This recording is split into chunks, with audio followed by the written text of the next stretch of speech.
Change of state, अवस्था परिवर्तन। ये क्या है भाई? तो ये आप लोगों के इर्द गिर्द जो घटना घटती है वही है कि जैसे कोई सॉलिड लीजिए,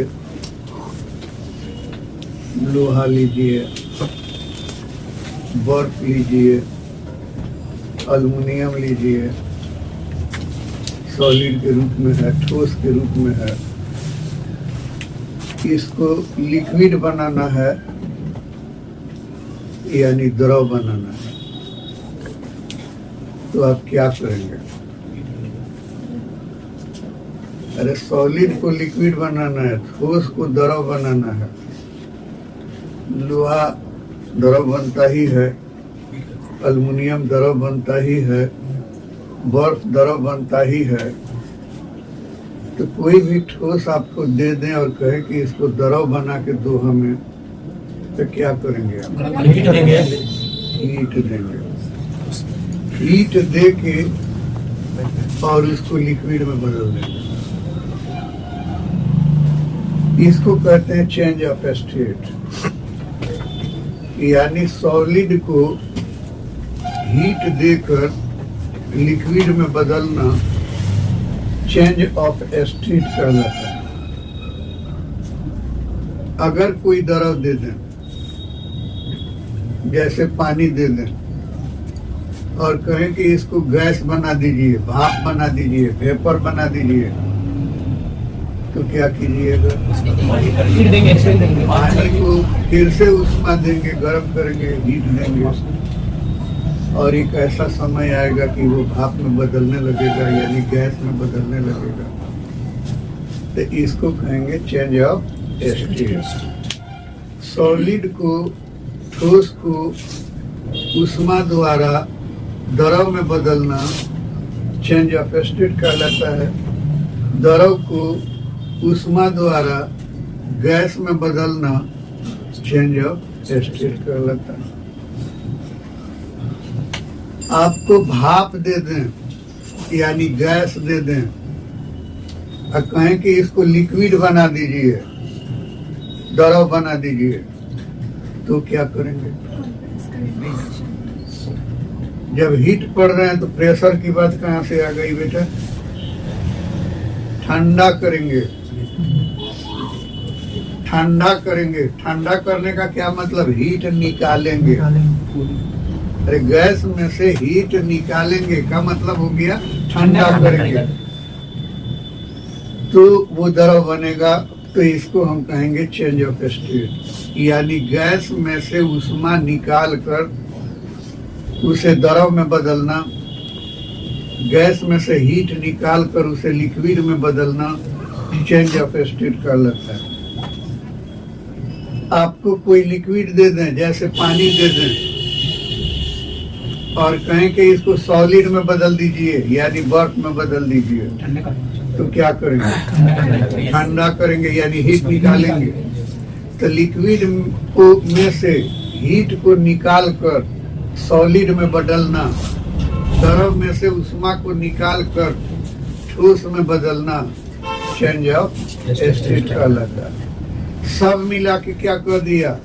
ठोस को उष्मा द्वारा द्रव में बदलना, द्रव को उष्मा द्वारा गैस में बदलना, गैस को उष्मा द्वारा द्रव में बदलना, द्रव को उष्मा द्वारा ठोस में बदलना चेंज ऑफ स्टेट कहलाता है।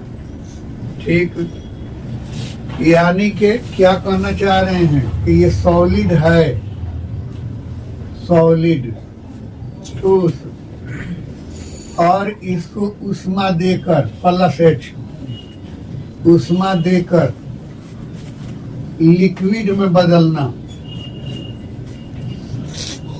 लिक्विड को उष्मा देकर गैस में बदलना, गैस में से उष्मा निकाल कर -H, गैस में से उष्मा निकाल कर लिक्विड में बदलना और लिक्विड में से उष्मा निकाल कर सॉलिड में बदलना चेंज ऑफ स्टेट कर लेता है। अच्छा, एक बात तो हो गया, ये दिमाग में रखेगा कि ठोस को द्रव में बदलना, द्रव को गैस में बदलना, गैस को द्रव में बदलना, द्रव को ठोस में बदलना, किसके द्वारा? उष्मा द्वारा। मतलब कि अब स्टैंडर्ड में बोलो चेंज ऑफ हीट द्वारा, चेंज ऑफ हीट द्वारा। अरे चेंज ऑफ हीट बोल दें तो देना और निकालना दोनों न हो गया। तो चेंज ऑफ हीट द्वारा, उष्मा परिवर्तन द्वारा ठोस को द्रव में बदलना, द्रव को गैस में बदलना, गैस को द्रव में बदलना, द्रव को ठोस में बदलना, चेंज ऑफ स्टेट कर लेता है। ठीक। अब एक बर्तन में आपको पानी दे दें, ये पानी दे दिया, इसमें थर्मामीटर लगा दें, तो आपने क्या कहा कि लिक्विड को जब हीट देंगे +H तो वो भाप में बदलने लगेगा, गैस में बदलने लगेगा। यही ना कहे कि लिक्विड को हीट देंगे तो गैस में बदलने लगेगा। जानबूझ के पानी का एग्जाम्पल लिए, पानी बर्तन में ले लिया, थर्मामीटर डाल दिया, चूल्हा पर रख दिया, चूल्हा जला दिया, भाप बनना शुरू हो गया? नहीं, भाप बनना शुरू नहीं हुआ। क्या हुआ? पहले थर्मामीटर का रीडिंग बना, अगर पानी आपका 10 डिग्री C पर है तो हीट दे रहे थे, 11 हुआ, 12 हुआ, 13 हुआ, करते करते कहाँ चला गया? 100 डिग्री C पर। और जब 100 डिग्री C पर पहुंचा तो ये उबलने लगा, और उबलने लगा तो आप देखते हैं कि इसमें से भाप निकलने लगा। यानी before 100 degree C, 100 degree C से पहले ये भाप में नहीं बदल रहा है, 100 डिग्री C के बाद बदल रहा है। ठीक ना?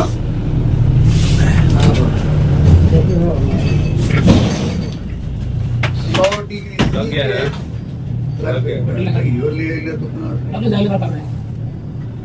100 डिग्री C के बाद ही, यानी 100 डिग्री C पर पहुंचकर ही ये जो है भाप में बदलता है।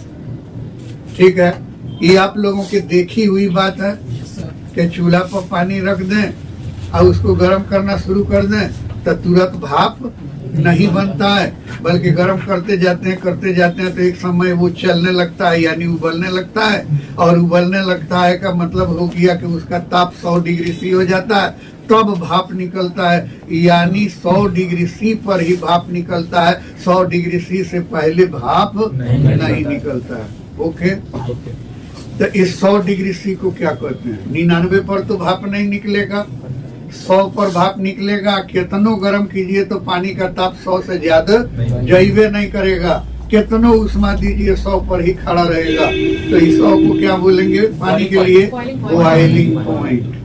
Boiling point. तो इसी तरह से ये ठोस पदार्थ है, इसको गर्म किया, यानी लोहा है, गर्म करना शुरू कर दिया, तो तुरंत ये पिघलने लगेगा? नहीं, इसका टेम्परेचर बढ़ने लगेगा, बढ़ते बढ़ते ये 1400 डिग्री C होगा, और 1400 डिग्री C पर जाके रुक जाएगा, और तब ये जो है ये लिक्विड बनना शुरू होगा।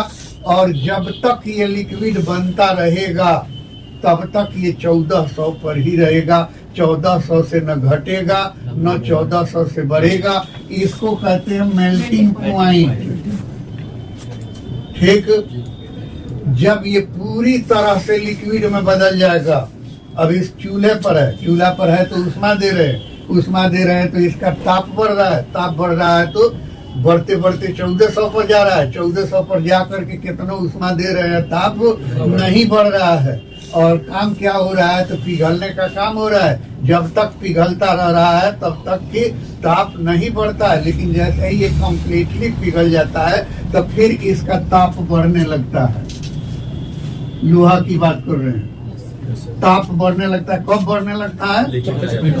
जब पूरी तरह से लिक्विड बन जाता है, कंप्लीटली लिक्विड बन जाता है, पूरी तरह से द्रव बन जाता है। और जब तक द्रव बनता रहता है तब तक ताप का क्या होता है? 1400। तब तक वो 1400 पर रुका रहता है। अब 1400 का है बोले मेल्टिंग पॉइंट पर रुका रहता है। ठीक। अब क्या है कि अब ये जब पूरी तरह से लिक्विड में बदल गया तो फिर इसका टेम्परेचर बढ़ने लगता है और बढ़ते बढ़ते 2200 डिग्री सी होता है और 2200 पर जाके रुक जाता है। और रुक के फिर ये जो है भाप बनने लगता है, यानी गैस बनने लगता है। जब तक गैस बनने लगता है तब तक ये 2200 डिग्री सी पर रुका रहता है। तो इस 2200 को क्या कहेंगे? क्या कहेंगे? Boiling point. बॉइलिंग पॉइंट बोलेंगे।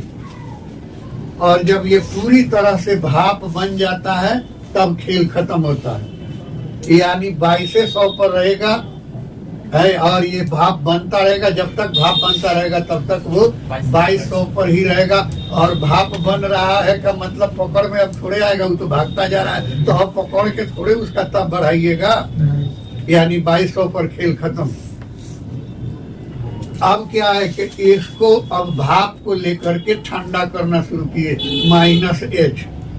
तो इसका ताप घटने लगेगा और ताप घटते घटते जब 2200 डिग्री सी पर आएगा तो कहिएगा ये तो बराबर हो गया। हाँ, बराबर होगा, इसलिए कि ताप घटेगा नहीं बल्कि उष्मा खाली निकल रहा है। जैसे यहाँ पर क्या है कि इसके बाद भी उष्मा दे रहे हैं लेकिन ताप नहीं बढ़ रहा है, उसी तरह से इसके बाद उष्मा निकालते रहेंगे लेकिन ताप नहीं घटेगा। और क्या है कि ये लिक्विड में बदलने लगेगा और जब लिक्विड में से उष्मा निकालेंगे तो ये फिर इसका ताप जो है कांस्टेंट पड़ेगा कहीं पर और तब ये सॉलिड बनेगा। तो इसको क्या कहेंगे? तो इसको कहेंगे, वो क्या कहते हैं, लिक्विफाइंग पॉइंट। लिक्विफाइंग पॉइंट, द्रवण बिंदु। और इसको कहेंगे फ्रीजिंग पॉइंट, जमनांक। क्या हो गया? ये आपको द्रवणांक, हिंदी में बोल रहे हैं द्रवणांक, क्वथनांक, जमनांक, ये सॉरी द्रवण बिंदु, द्रवण, ये द्रवणांक, ये द्रवण बिंदु और ये जमनांक। अंग्रेजी में melting point, boiling point, liquefying point, freezing point. तो क्या कह दिया आपने? ये मेल्टिंग पॉइंट का डेफिनेशन पूछे तो क्या कहिएगा? वायुमंडलीय दाब, एट एटमॉस्फेरिक टेम्परेचर। वायुमंडलीय दाब कितना होता है? वायुमंडलीय दाब कितना होता है? वायुमंडलीय दाब, तू लोग इंटर में पढ़ रहा है ना, ये छोटी छोटी बातें नहीं आएंगी। हम कहते हैं कि हम जब पढ़ाना शुरू करते हैं तो न्यूमेरिकल वैल्यू बहुत ज्यादा बोलते हैं। कम से कम वो कॉपी में लिख भी तो लो, याद तो कर लो, क्योंकि कोई भी कंपटीशन वगैरह में ज्यादा तो न्यूमेरिकल वैल्यू न पूछता है। 760 मिलीमीटर ऑफ Hg, 700 वायुमंडलीय दाब होता है 760 millimetre of Hg। Millimetre, centimetre में कहेगा तो क्या हो गया? सेंटीमीटर में कहेगा तो क्या करिएगा? 10 से भाग लगा दीजिएगा। 73 cm ऑफ Hg। और मीटर में पूछेगा तो 100 से भाग कर दीजिएगा। 0.76 मीटर ऑफ Hg। यानी इस कमरे का दाब कितना है? तो 760 mm ऑफ Hg। ठीक ना? तो 760 mm ऑफ Hg अर्थात वायुमंडलीय दाब पर उस नियत ताप को मेल्टिंग पॉइंट कहा जाता है, जिसे प्राप्त कर कोई सॉलिड वो क्या करते हैं कि द्रवित होकर लिक्विड में बदलने लगता है। वायुमंडलीय दाब और नियत ताप पर कोई ठोस द्रव बनने लगता हो तो उसी ताप को हम लोग वो मेल्टिंग पॉइंट कहते हैं। फिर एक बार सुनिए, वायुमंडलीय दाब पर उस नियत ताप को द्रवणांक कहा जाता है, जिसे प्राप्त कर कोई सॉलिड पिघल कर लिक्विड का रूप धारण करने लगता है। ठीक रहेगा। वायुमंडलीय दाब पर उस नियत ताप को क्वथनांक यानी बॉइलिंग पॉइंट कहा जाता है, जिसे प्राप्त कर कोई द्रव गैस का रूप धारण करने लगता है। वायुमंडलीय दाब पर उस नियत ताप को लिक्विफाइंग पॉइंट कहा जाता है, जिसे प्राप्त कर कोई गैस द्रव का रूप धारण करने लगता है। वायुमंडलीय दाब पर उस निश्चित ताप को फ्रीजिंग पॉइंट यानी जमनांक कहा जाता है, जिसे प्राप्त कर कोई द्रव जमकर ठोस बनने लगता है। तो बर्फ का मेल्टिंग पॉइंट, बर्फ का मेल्टिंग पॉइंट यही तरह मारे में बस एक बार सॉरी तो याद है। बर्फ का मेल्टिंग पॉइंट 0 डिग्री सी। तब फिर पिघल के तो वही ना मेल्टिंग पॉइंट। तो बर्फ का मेल्टिंग पॉइंट 0 डिग्री सी, पिघल के क्या बनाएगा? वाटर, पानी। पानी का बॉइलिंग पॉइंट 100 डिग्री सी। तो फिर क्या बनेगा पानी के बाद? भाप। भाप का लिक्विफाइंग पॉइंट 100 डिग्री सी। भाप का लिक्विफाइंग पॉइंट 100 डिग्री सी। और फिर अब क्या बन जाएगा? अरे लिक्विफाइंग पॉइंट के बाद क्या बनेगा? पानी, द्रव।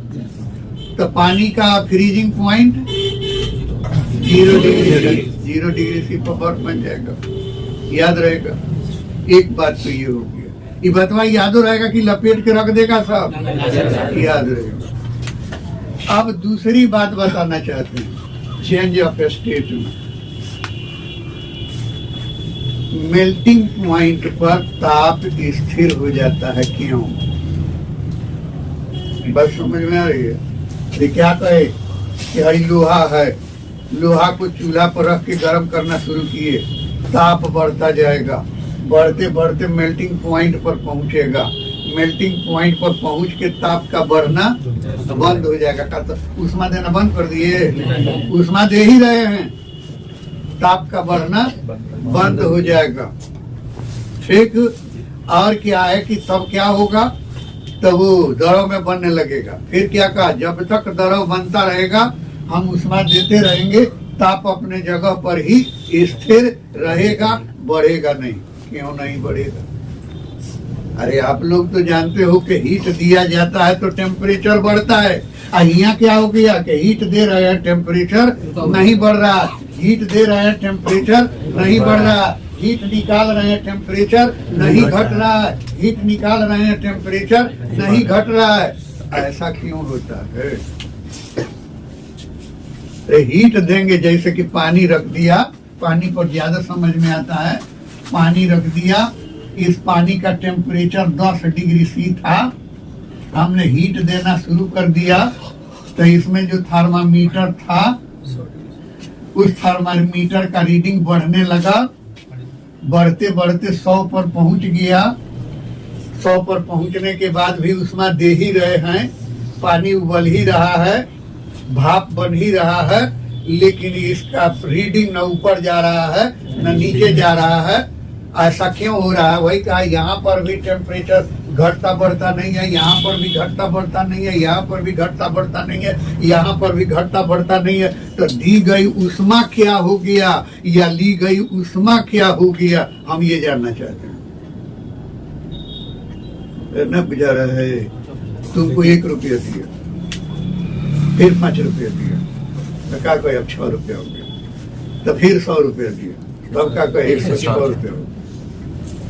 तो ऐसे करते करते अब 1000 तक पूरा दिया, बढ़ाते बढ़ाते अब 100 रुपया दिया। तो पूछा तुम्हारे पास कितना? तो 1000। नहीं तो अभी तो 1000 था, 100 और दिया तो 1100 में तो नहीं 1000। फिर 100 दिया तो कहा नहीं 1000।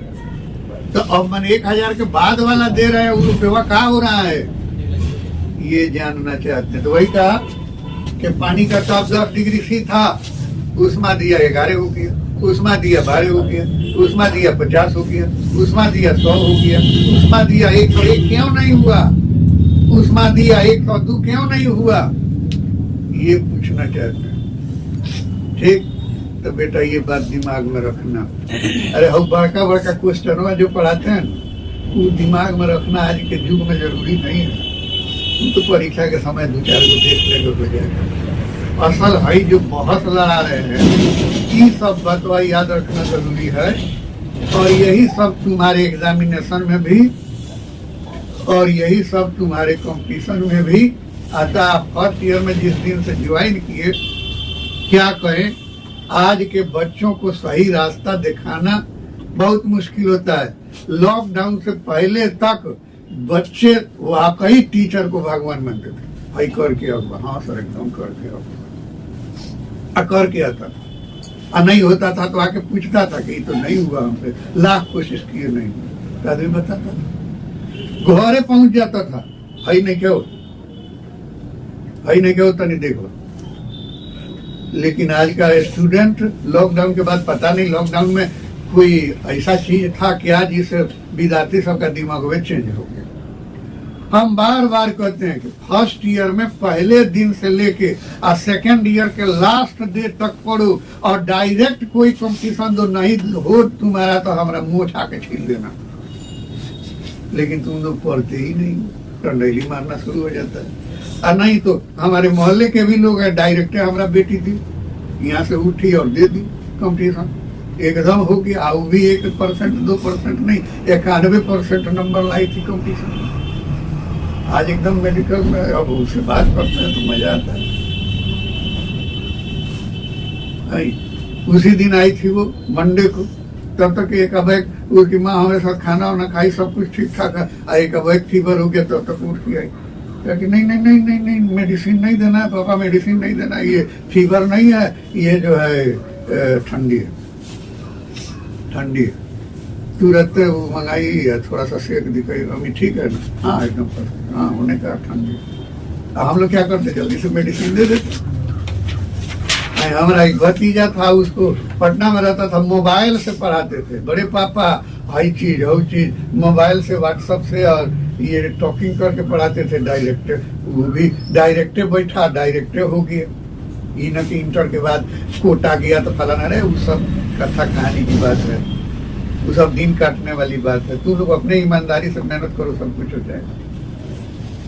तो खैर एक काम तो तुम लोग गड़बड़ा दिया, फर्स्ट ईयर तो गड़बड़ा दिया, कितना समझाइए, फर्स्ट ईयर तो गड़बड़ा ही देता। मैंने लॉकडाउन के बाद, लॉकडाउन के पहले नहीं गड़बड़ा था। सेकेंड ईयर 6 फरवरी से शुरू करेंगे, उस समय कसम खा लेना कि एको दिन एब्सेंट नहीं होना, और जो कुछ भी देंगे वो करके आना। और हम इतना ढंग से सेकेंड ईयर खत्म कर लेंगे, फिर तुमको फर्स्ट ईयर पढ़ा देंगे, जरूरत भर का हो जाएगा, एकदम मस्त रहेगा। और डायरेक्ट कंपटीशन तो नहीं होता, लेकिन वो डिपेंड करता है एक आदमी पर नहीं, दोनों साइड पर, कि भाई हम पढ़ावें और आप पढ़ें। तो यहाँ पर गौर से देखिए कि क्या कहा कि 10 डिग्री सी ताप है, उष्मा दिया 11 हुआ, उष्मा दिया 12 हुआ, उष्मा दिया 50 हुआ, उष्मा दिया 100 हुआ, उष्मा दिया 100 हुआ, उष्मा दिया 100 हुआ, उष्मा दिया 100 हुआ। अब उष्मा दे रहे हैं, लेकिन इसका टेम्परेचर नहीं बढ़ रहा है, तो हीट हो का गया। अरे बात नहीं समझ में आ रहा है? समझ में आ रहा है कि भाई घर में चावल खरीद के ले आए, 1 क्विंटल ले आए, फिर ले आए 2 क्विंटल हुआ, 3 क्विंटल हुआ, 10 क्विंटल हुआ, अब ले आए तो 11 नहीं हुआ, 10 हुआ, अब ले आए तो 12 नहीं हुआ, 10 हुआ, अब ले आए तो 13 नहीं हुआ, 10 हुआ। तो आखिर वो चावल जा कहाँ रहा है? कहीं तो जा रहा है, कहीं तो जा रहा है।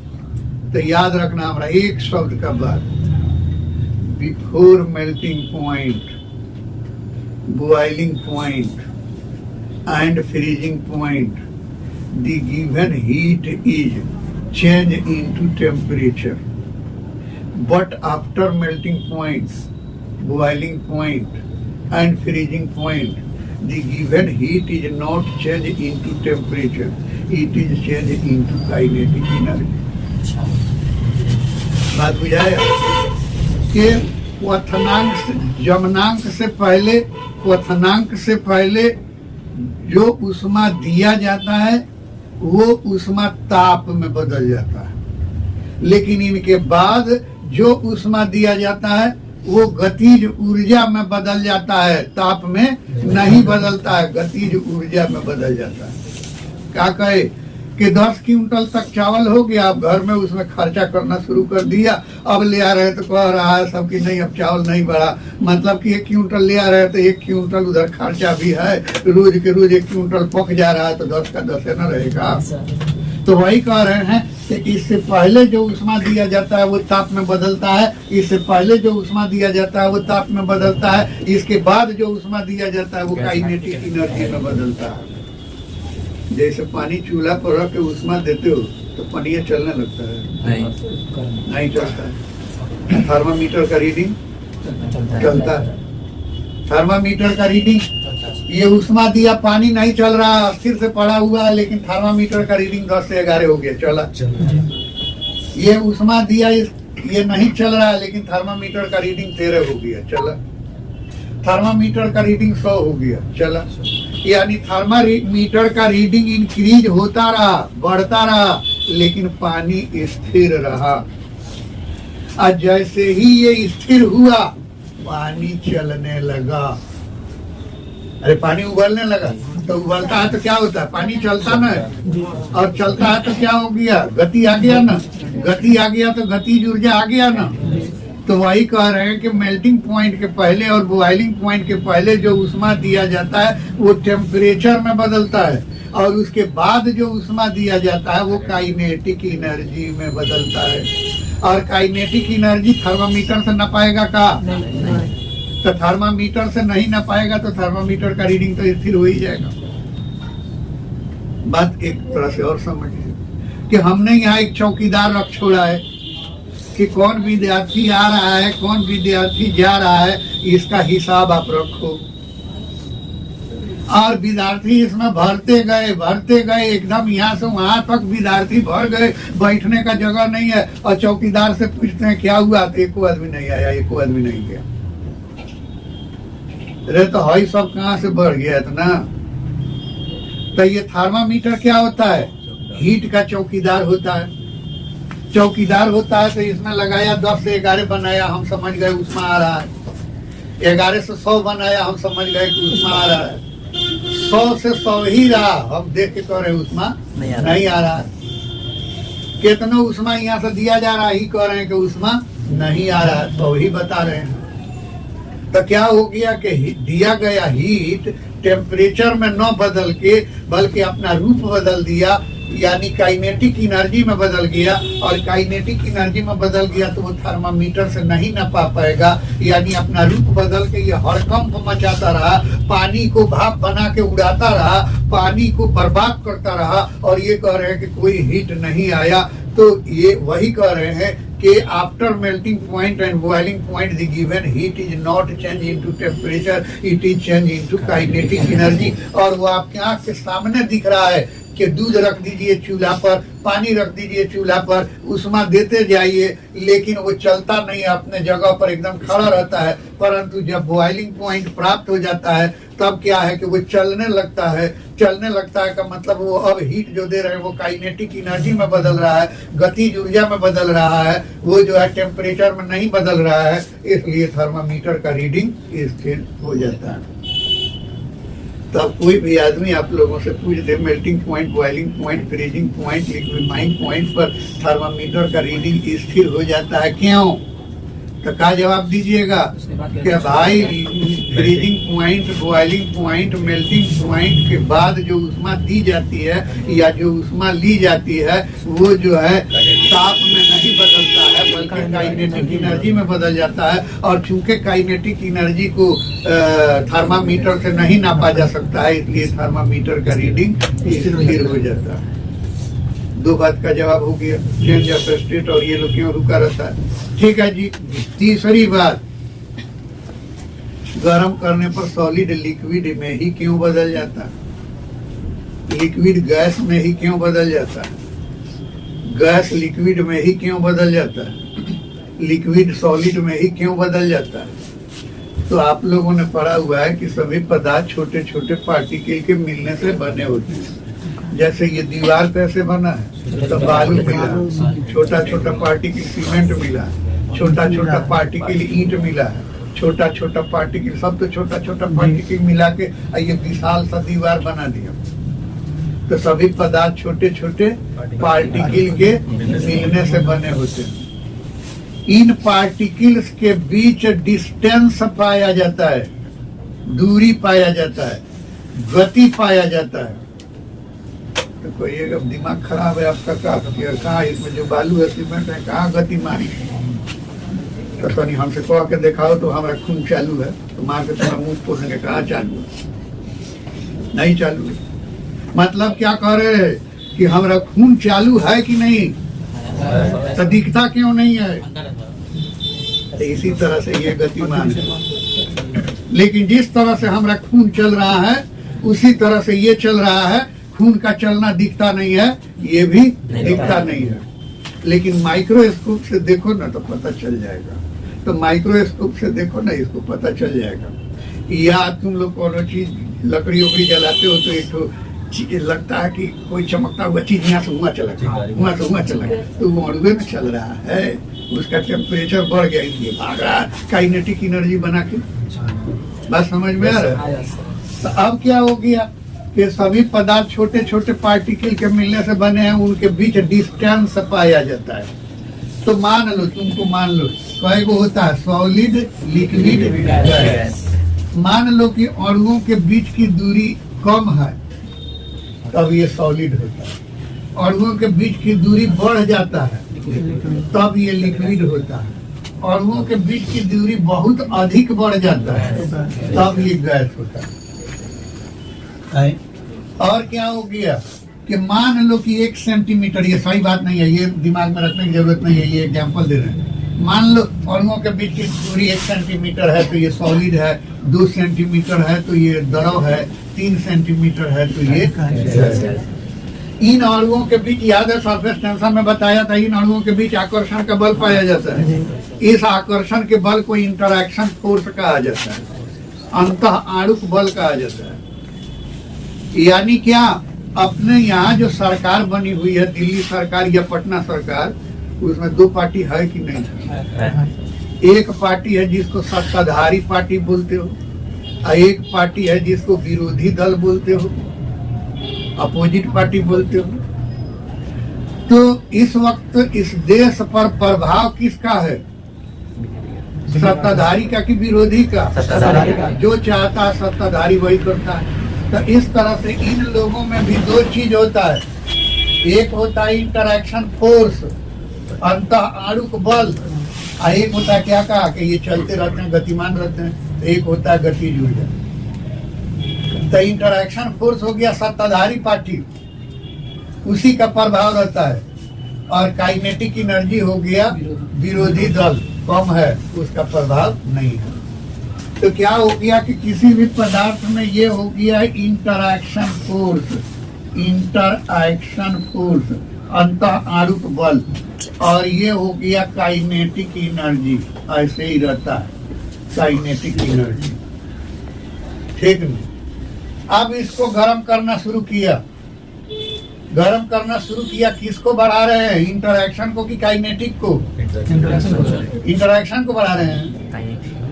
रे गर्म करने पर गतिमान होता है, गतिज ऊर्जा बढ़ता है। तो मतलब है कि जब गर्म करना शुरू किए तो किसको बढ़ा रहे हैं? काइनेटिक को। काइनेटिक को बढ़ा रहे हैं, बढ़ाते बढ़ाते बढ़ाते बढ़ाते बढ़ाते बढ़ाते बढ़ाते बढ़ाते ले।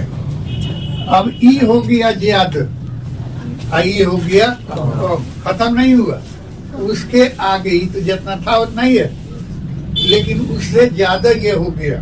तो प्रभाव किसका पड़ेगा? अरे मोमबत्ती जला के पढ़ रहे थे, कैंडल जला के पढ़ रहे थे, पढ़ रहे थे, किसके प्रकाश के प्रभाव में पढ़ रहे थे? कैंडल। इतने में बल्ब जल गया। अब किसके प्रभाव में पढ़ रहे हैं? तो मोमबत्ती बुझा दिया क्या? जल रहा है। यानी इस तीव्र प्रकाश के सामने इस मंद प्रकाश का प्रभाव खत्म हो गया। प्रकाश खत्म नहीं हुआ, प्रभाव खत्म हो गया। मतलब एक रसगुल्ला खिला दिया और ऊपर से ले आके चाय दे दिया पीने के लिए, तो कितनों मीठी चाय देंगे तो वो मीठा मालूम होगा क्या? फीका ही मालूम होगा। यानी तीव्र मिठास के सामने मंद मिठास जो है अप्रभावी होगा। वही बात है कि इंटरेक्शन फोर्स तो था ही, अब इसको गर्म करके उबाल के इतना काइनेटिक एनर्जी बढ़ा दिया कि इसके सामने अब इनका कोई प्रभाव ही नहीं रहा। प्रभाव नहीं रहा तो इसमें क्या होगा? गति में आ गया। अभी आप लोग कितना प्रेम से बैठे हुए, एक बार भगदड़ मचा दीजिएगा तब क्या होगा? भगदड़ मचा दीजिएगा तो किसका डिस्टेंस किससे कितना हो जाएगा, कौन कहाँ चला जाएगा, कोई ही नहीं। तो इसी तरह से जब इसमें काइनेटिक एनर्जी बढ़ गया तो इंटरैक्शन फोर्स जिससे ये सिमट के रह रहा था, अरे इंटरैक्शन फोर्स का मतलब क्या? यही सिमटा के रख रहा है। तो इस सिमटने वाला बल ही अप्रभावी हो गया, तो इसके बीच का डिस्टेंस क्या होगा? बढ़ना शुरू होगा। बढ़ते बढ़ते जब 1 से 2 में जाएगा तो क्या बन जाएगा? द्रव बन जाएगा। 2 से 3 में जाएगा तो गैस बन जाएगा। जब ठंडा करेंगे तो काइनेटिक एनर्जी घटने लगेगा, और घटते घटते घटते देखिए फिर अब इससे कम होने लगा तो इसका प्रभाव बढ़ने लगेगा। प्रभाव बढ़ने लगेगा तो फिर ये खींचने लगेगा। खींचेगा तो 3 से घट के 2 हुआ तो लिक्विड, 2 से घट के 1 हुआ तो सॉलिड बन गया। ठीक ना? तो बस आज तो इतना बोलवा दिए कि अंतरी हमारा दुख रहा है। अब अवस्था परिवर्तन कहलाता है। फिर इसमें 4 बातें और बताई थी। तो पहली बात बताया मेल्टिंग पॉइंट। तो कहा देखो बेटा हमारे तरफ, तो कहा कि जब किसी बॉडी को हीट दिया जाता है तो उसके टेम्परेचर में वृद्धि होता है, और बढ़ते बढ़ते एक ऐसा पोजीशन आता है कि वहां पर उसका रीडिंग बढ़ना बंद हो जाता है, और चाहे जितना भी हीट दीजिए लेकिन उसका रीडिंग नहीं बढ़ता है। तो उसको कहते हैं मेल्टिंग पॉइंट, द्रवणांक। इस ताप पर ठोस जो है पिघल कर द्रव बनने लगता है। जब तक लिक्विड बनता रहता है तब तक कि उसका टेम्परेचर मेल्टिंग पॉइंट पर ही रुका रहता है। जब कंप्लीटली लिक्विड में बदल जाता है तब जो है उसका टेम्परेचर फिर से बढ़ने लगता है। बढ़ते बढ़ते बॉइलिंग पॉइंट पर जाके रुक जाता है, और तब वो भाप बनने लगता है, गैस बनने लगता है। और जब तक गैस बनता रहता है तब तक वो बॉइलिंग पॉइंट पर ही रहता है। अगर गैस को या भाप को ठंडा करना शुरू कर दें तो फिर उसका टेम्परेचर रुक जाता है। क्यों रुक जाता है? तो जवाब बताया था कि भाई उसको हम लोग लिक्विफाइंग पॉइंट कहते हैं, और वो गैस जो है द्रव में बदलने लगता है। जब तक द्रव में बदलता रहता है तब तक वो लिक्विफाइंग पॉइंट पर ही रुका रहता है।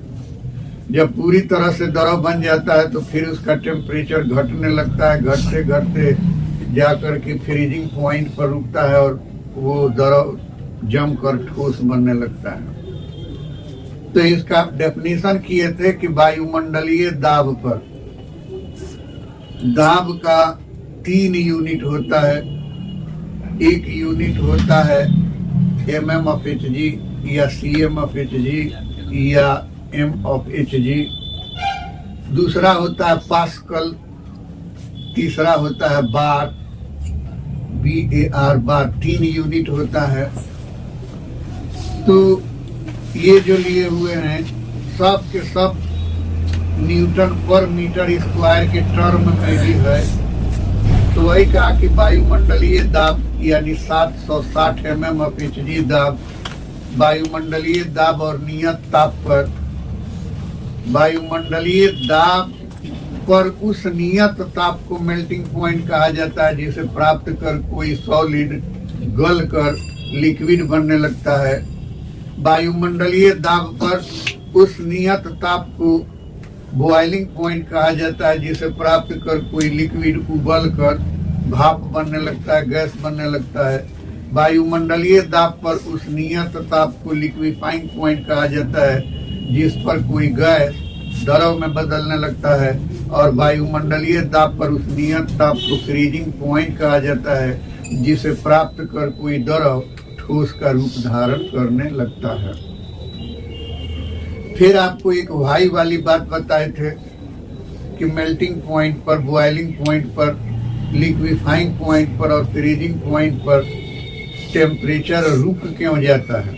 ऊष्मा देने के बाद भी टेम्परेचर का बढ़ना बंद हो जाता है, ऊष्मा निकालने के बाद भी वो टेम्परेचर का घटना बंद हो जाता है, क्यों? तो आपको याद होगा कि इसका जवाब दिए थे कि मेल्टिंग पॉइंट और बॉइलिंग पॉइंट के पहले दी गई ऊष्मा ताप में बदलता है, टेम्परेचर में बदलता है, जिसके कारण थर्मामीटर का रीडिंग बढ़ता जाता है।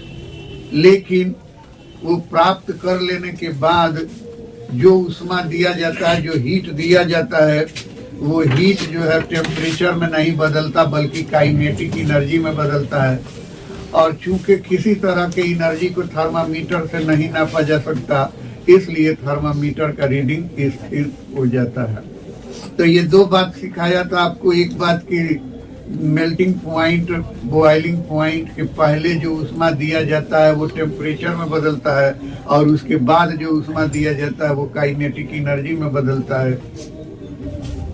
तो क्या कहा कि ये अगर पानी ही लिया जाए और इस पानी में थर्मामीटर डाल दिया जाए, और इस थर्मामीटर डालने के बाद इस पानी को हीट दिया जाए, तो ये बार बार पानी इसलिए उठाते हैं कि ये आप लोग अपने घर में इसका यूज करते रहते हैं। जब पानी को गर्म करते हैं तो ये स्थिर बर्तन में पड़ा रहता है। इसका टेम्परेचर 10 से 11, 12, 13, 14 करते करते 100 पर पहुंचता है, और 100 डिग्री सी पर पहुंचता है। तो ये पानी स्थिर नहीं रहता है बल्कि चलने लगता है।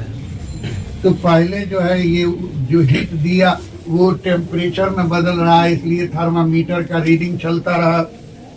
और जब बॉइलिंग पॉइंट पर पहुंच गया तो पानी खुद चलने लगा, उबलने लगा, यानी ये हीट जो है वो काइनेटिक एनर्जी में बदलने लगा।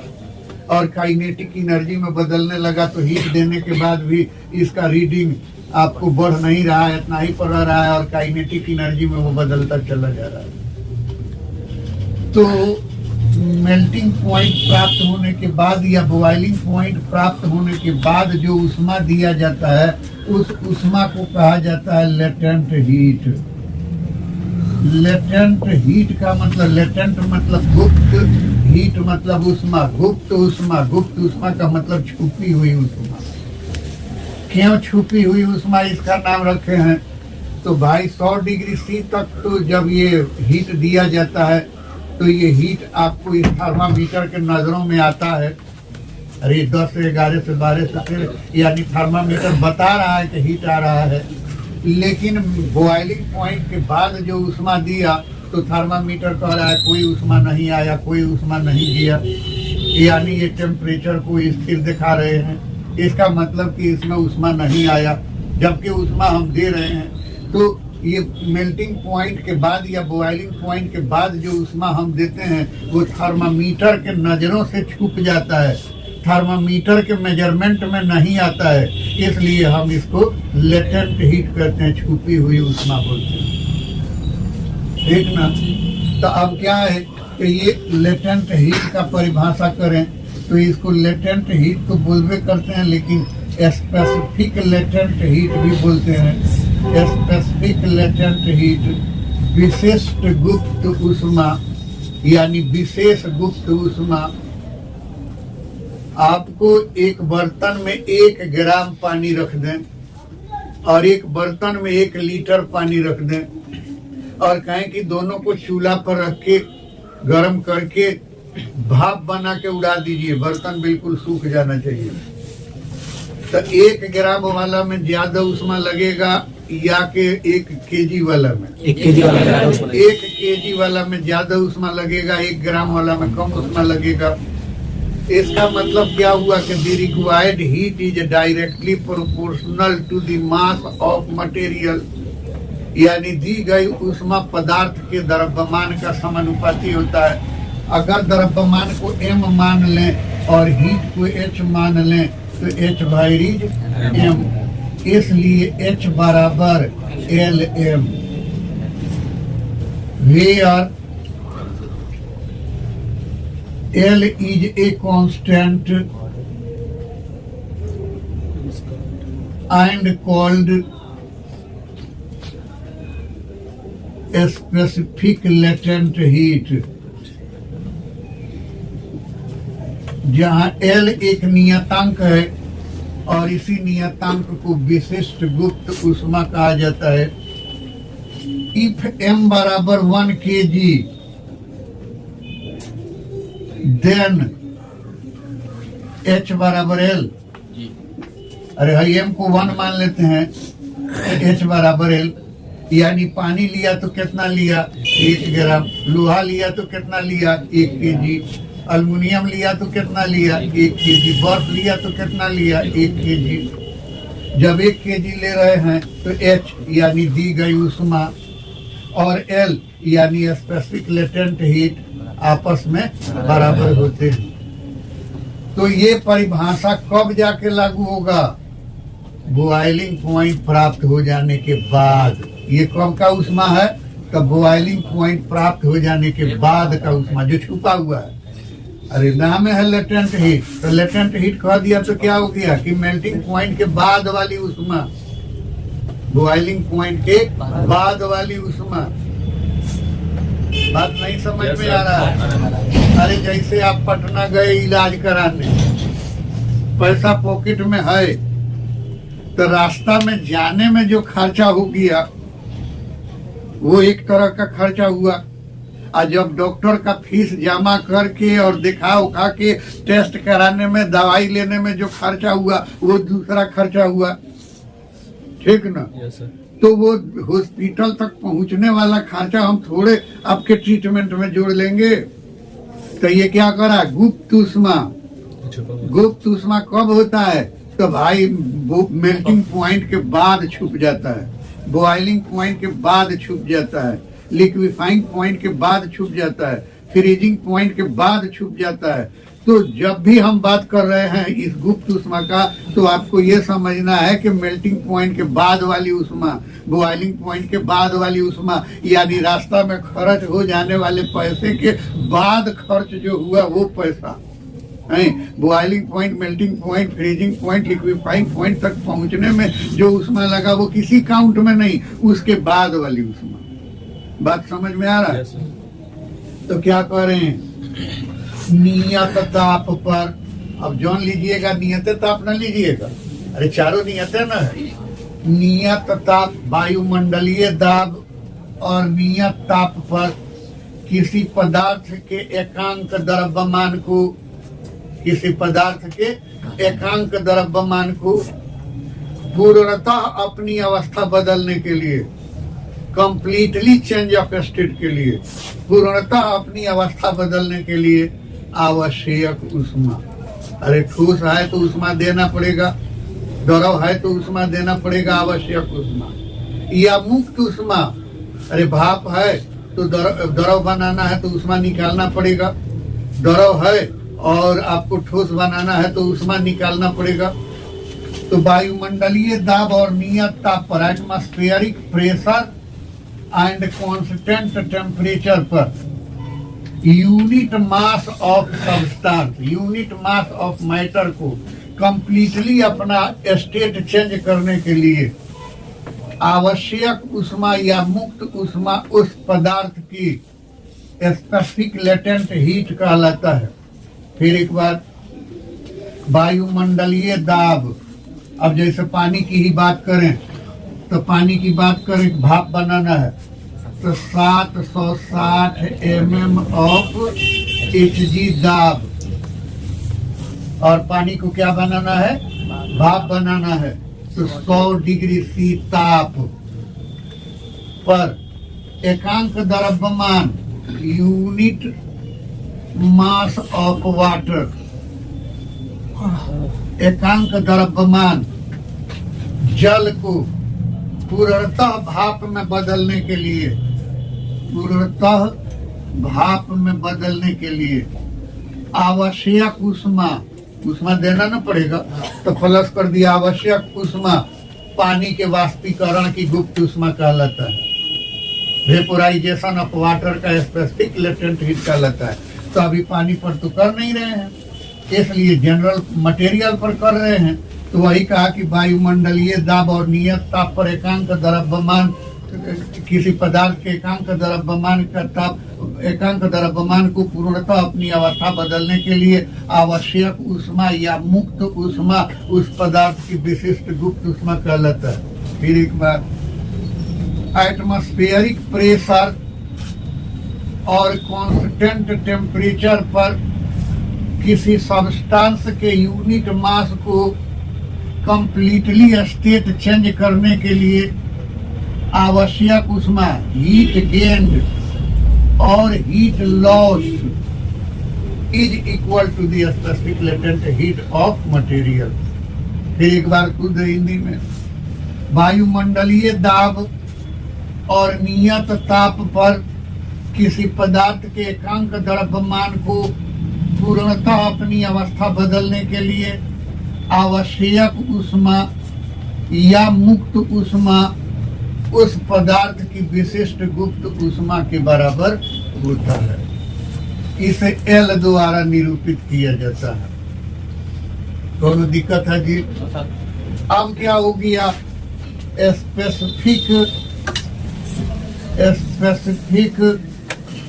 लेटेंट हीट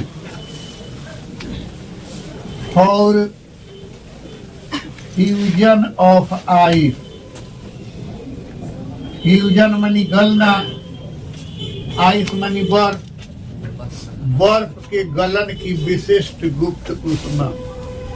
तो वायुमंडलीय दाब पर बर्फ कितना ताप पर पिघलने लगता है? 0 डिग्री सी।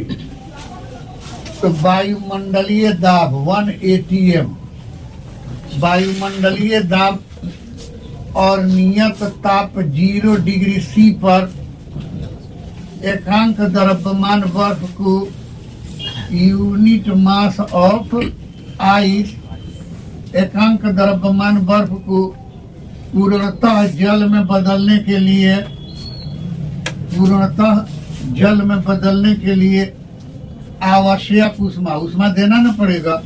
आवश्यक उष्मा बर्फ के गलन की विशिष्ट गुप्त उष्मा कहलाता है और इसे प्रायः LF द्वारा दर्शाया जाता है। L से लेटेंट हीट, F से फ्यूजन, बर्फ के गलन की विशिष्ट गुप्त उष्मा। वायुमंडलीय दाब और नियत ताप 0 डिग्री सी पर एकांक द्रव्यमान बर्फ को पूर्णतः जल में बदलने के लिए आवश्यक उष्मा बर्फ के गलन की विशिष्ट गुप्त उष्मा कहलाता है। इसे LF द्वारा दर्शाया जाता है। CGS में LF का मान 80 कैलोरी प्रति ग्राम होता है। यानी 1 ग्राम बर्फ दे दें और उसका टेम्परेचर 0 डिग्री सी हो चुका हो, तो अब उसको अगर 0 डिग्री सी होने के बाद 80 कैलोरी उष्मा दे दें तो वो पिघल के पानी बन जाएगा। और अगर SI की बात करते हैं तो LF का मान 536 जूल प्रति केजी, हम लोग प्रायः 540 लिखते हैं। याद रखिए कि आपको एक्यूरेट मान 536 होता है, राउंड फिगर में 540 लिखते हैं। तो यानी कि बर्फ ले लिया जाए और बर्फ का ताप 0 डिग्री सी कर दिया जाए तो 540 जूल उष्मा दे देंगे, तो 1 केजी बर्फ जो है पिघल के 1 केजी पानी बना देगा। ठीक। तो LF का 2 मान, CGS में 80 और SI में 540। लेकिन याद रहे वो कैलोरी में होता है, ये जूल में होता है, वो ग्राम में होता है, ये केजी में होता है। फिर क्या है, तो स्पेसिफिक लेटेंट हीट और वेपोराइजेशन ऑफ वाटर, पानी के वाष्पीकरण की विशिष्ट गुप्त ऊष्मा। वो गलत लिखा, ये गलत लिखा। यही तो है, कभी भी गलत हो जाता है तो फट अपने मन में आ जाता है कि गलत, ये गलत लिखा।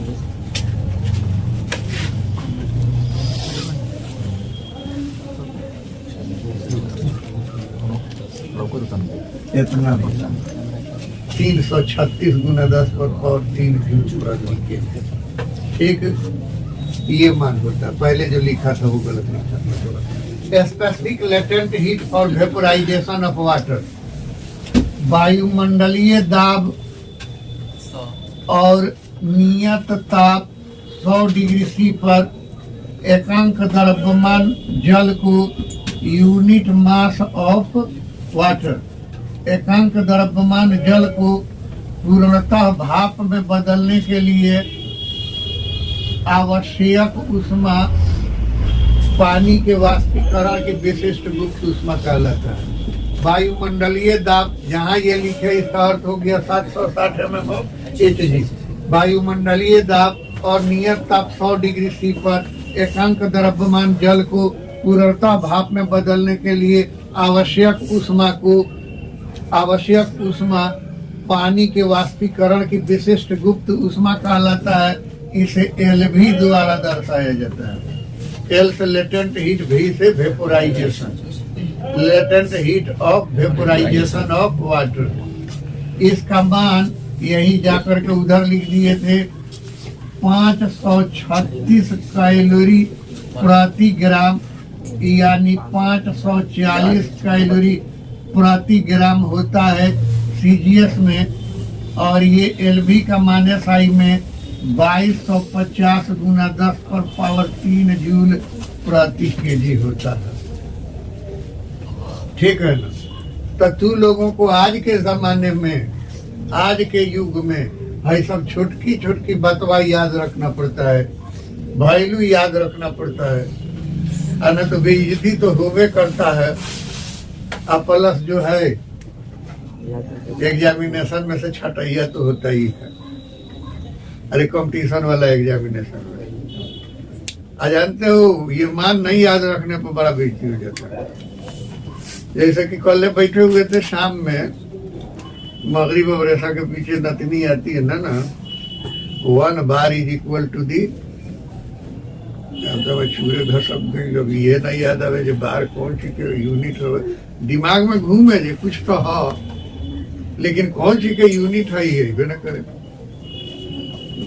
मुस्कियाए धीरे धीरे, मुस्किया रही है, मतलब कि एक तरह से कमेंट मार रही है। मन में कहनी याद फूल रही, बहुत बेइज्जती फैली। दिमाग में होता है कि भाई mmHg, पास्कल, न्यूटन पर मीटर स्क्वायर, बार, ये सब तो एक ही चीज है ना, वैल्यू अलग अलग है। तब वो पूछ ले रहे 1 बार बराबर, तब कहीं 10 पर पावर 5 न्यूटन पर मीटर स्क्वायर, इधर बच गए। वाह ना किसी बुक में नहीं मिल रहा था, और ये हम इससे भी पूछे थे गूगल से, वो भी नहीं बता रहा था कि डोंट नो ये वो। अच्छा चल भाई इधर पास गए। तो ये मान याद रखना आप लोगों को जरूरी है। लंबा लंबा क्वेश्चन सब है, ये निकाले वो निकाले, कोई जरूरत नहीं है पढ़ने का। ये बस हो गया ना, अब थोड़ा सा न्यूमेरिकल पर ध्यान दे दीजिए। जैसे कि एक क्वेश्चन कह देते हैं कि या आप ऐसा कीजिए ना, हाँ पहले एक एग्जाम्पल दे लेने दीजिए। पानी से, उबलते हुए पानी से हाथ जल जाए तो जलन कम होता है, जलन होता है, कम होता है। मतलब उस पर बर्नर लगा दीजिए, 1 आधे घंटा में जलन खत्म हो जाता है। लेकिन भाप से हाथ जल जाए, जैसे कि दूध ढक के उबाल रहे हैं, एक बार ढक्कन खोलिए भाप लग गया, या रोटी फूट गई भाप लग गया, तो जब लगता है तब तो आपको कुछ नहीं बुझाता। लेकिन जैसे जैसे समय बीतता है वैसे वैसे जलन बढ़ता जाता है। अब बर्नौल ना दुनिया का कोनो चीज ले आके लगा लीजिए, 24 घंटा से पहले वो नहीं जाएगा, वो जलन नहीं जाएगा। तो दोनों का ताप बराबर है। अरे पानी का ताप, उबलते हुए पानी का ताप 100 डिग्री फीट और भाप का ताप भी 100 डिग्री फीट। तो फिर पानी से कम जलन होता है, भाप से ज्यादा जलन होता है। क्यों?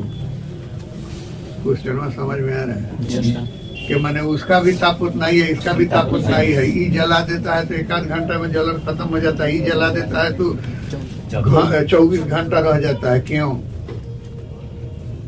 नहीं,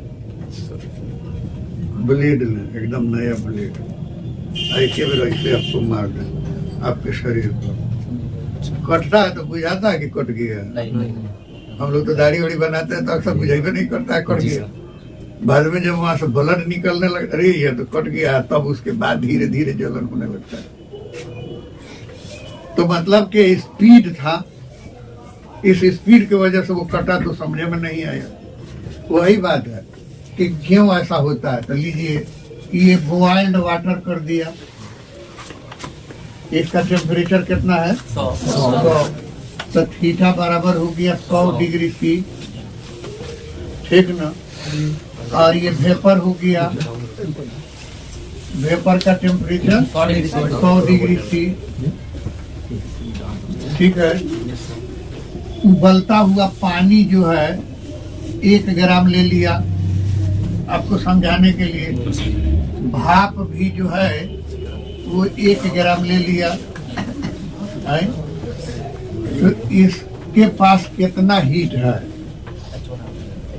पगलाइए मत। H बराबर CM थीटा है। H का 3 फॉर्मूला याद रखिए। H बराबर CM थीटा, H बराबर MLF, H बराबर MLV, ठीक ना। तीनों कहाँ कहाँ लगता है? तो H बराबर CM थीटा, ली गई उष्मा या दी गई उष्मा, दोनों का फॉर्मूला होता है। लेकिन कब? ठोस को गर्म करे तो ठोस ही रह जाए, द्रव को गर्म करे, इधर देख, द्रव को गर्म करे तो द्रव ही रह जाए, गैस को गर्म करे तो गैस ही रह जाए। यानी चेंज ऑफ स्टेट नहीं हो, अवस्था परिवर्तन नहीं हो। तो ली गई उष्मा और दी गई उष्मा का फॉर्मूला होता है H बराबर CM थीटा। यानी बर्फ को गर्म करें बर्फ ही रह जाए तो CM थीटा, पानी को गर्म करें तो पानी ही रह जाए CM थीटा, भाप को गर्म करें भाप ही रह जाए तो CM थीटा। लेकिन बर्फ बना दे, अरे पानी को बर्फ बना दे तो उष्मा का फार्मूला होगा MLF, या बर्फ को पानी बना दे तो MLF, पानी को बर्फ बनाए या बर्फ को पानी बनाए तो MLF, ठीक। पानी को भाप बनाए या भाप को पानी बनाए तो MLV रहेगा दिमाग में।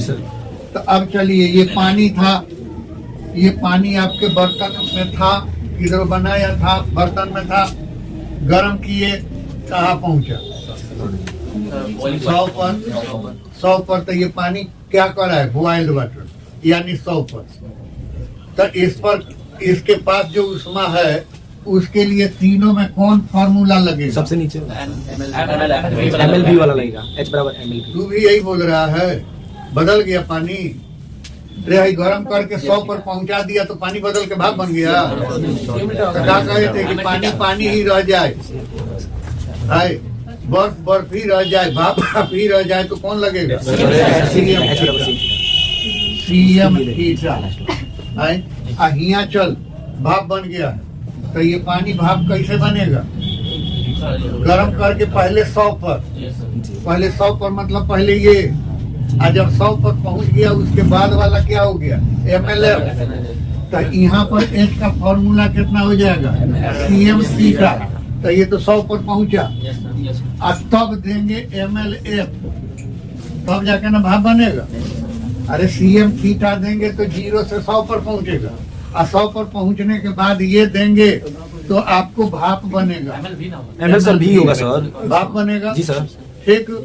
तो अब क्या हो गया, सी का मान सीजीएस में ना है ग्राम में, तो सी का मान कितना माने थे 1, एम कितना है तो 1 ग्राम, और थीटा कितना है तो 100, और इधर क्या हो गया H बराबर 1 × 1 × 100 प्लस 1 × 540, अरे एम के बदला में 1 और एलवी के बदला में 540, तो H बराबर हो गया कितना 100 कैलोरी,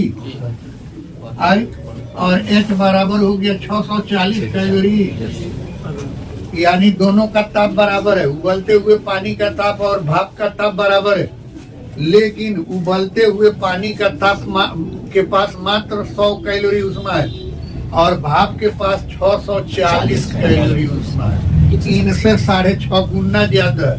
भले आपको इन दोनों का टेम्परेचर बराबर, जैसे सोसाइटी में 2 लोग हैं, दोनों का स्टैंडर्ड ऑफ लिविंग सेम है दोनों का, लेकिन एक परिवार बहुत पैसा वाला है, एक परिवार मिडिल क्लास का, और ठीक है कि मेजोरिटी दोनों सेम मेंटेन करते हैं, लेकिन जो है एक के पास पैसा बहुत ज्यादा है।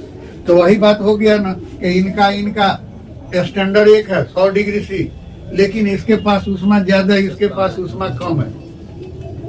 ठीक। तो एक बात और जानना चाहेंगे कि ये तो 100 पर पहुंच गया, इसका काइनेटिक एनर्जी अभी नहीं बढ़ रहा था, खाली टेम्परेचर बढ़ रहा था। इसका तो 100 के बाद पहुंच गया, तो है तो काइनेटिक एनर्जी बढ़ाने में चला गया। तो इसमें जो है ये ऊष्मा आकर के आपके चमड़े से टकरा के पलट गया। जैसे हम खड़े थे, आप दौड़ते हुए आए और हमसे टकरा, तो वैसे ही ये ऊष्मा आया और हाथ से टकराया और टकरा के पलट गया, तो अपना असर छोड़ दिया, तो इस पर जलन हुआ, हमने मेडिसिन वगैरह लगा दिया, ये जलन खत्म हो गया थोड़ा देर। लेकिन ये आया, इसका काइनेटिक एनर्जी तो मैक्सिमम है, तब न भाप बना। तो ये आया दौड़ते हुए और आकर के आपके चमड़े से टकराया, और चमड़ा में जो पसीना निकलने के लिए पतला पतला छेद है, उससे घुस गया आपके अंदर। जैसे कि आप आए टकरा के उधर आप गिरे, इधर हम गिरे, बात खत्म। लेकिन बंदूक का गोली आया और हमसे टकरा गया, आप छेद के निकल गया। तो वैसे ही ये जब चला तो इसका काइनेटिक एनर्जी ज्यादा था, ये चमड़ा को बेधते हुए आपके शरीर के भीतर निकल गया। शरीर के भीतर गया तो आपके शरीर का टेम्परेचर 37 डिग्री से, और इस भाप का टेम्परेचर 100 डिग्री से। भाप अधिक ताप पर, शरीर कम ताप पर, धीरे धीरे वो शरीर के भीतर घुस के वो भाप धीरे धीरे ऊष्मा त्याग रहा है, 24 घंटा तक त्याग रहा है, और 24 घंटा तक आपको जलन हो रहा है। बात समझ में आया? तो ऐसे भी आपको दिखता है कि इसके पास 100 कैलोरी ऊष्मा है, इसके पास 6.5 गुना ज्यादा है। तो नहीं वो बारीकी में जाते हैं तो इतना तो हो गया, अगर इससे एक दर्द होगा तो इससे 6.5 गुना ज्यादा दर्द होगा, यही भी दिख रहा है। ठीक। तो रहने दीजिए इतना ही, कुछ न्यूमेरिकल आप लोग कल बनाइए, उसके बाद आगे बढ़िए, लेकिन थोड़ा सा लिख लीजिए, 5 मिनट टाइम में न लगेगा।